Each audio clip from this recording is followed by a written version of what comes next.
બાને હાથ દઈશ એટલે ફૂલનો ઢગલો થઈ જશે. એ ગળદનામાં પધરાવી તું આવી જા, ધામ થશે. 1000 વર્ષ પછી ચારે ધામમાં મારો વાસ હશે.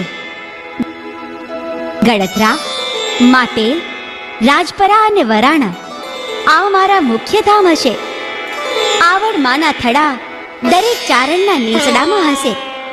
અને આ કળિયુગના કષ્ટો કાપવા અને સેવકોને સુખડા આપવા અમે સમરે સાદ આપશું. બોલો સાતે જોગમાયાનો જય! હે ચારણો, જ્યાં જ્યાં તમે નેસડાના તોરણ બાંધો ત્યાં મારો થડો ઝાડના છાંયે રાખજો.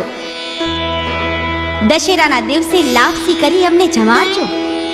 7 શ્રીફળનું તોરણ ને લીલા રંગની ધજા હું તમારા નેસના રખોપા કરીશ. બોલો આવડ માતનો જય!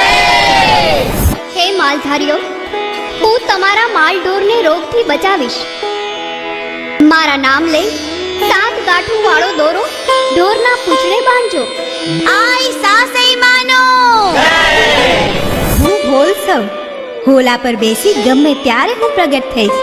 મારા નામથી દૂધ દહીંના ગાગર બેડા વાપરશે એને હું દૂધ ઘીની સરવાણીઓ આપીશ. મારું પ્રાગટ્ય થશે એ મઢ કહેવાશે. આય હોલ માનો. હે માનવીઓ, મારા ભક્તોને હું ભૂત પ્રેતની છાયાથી બચાવીશ.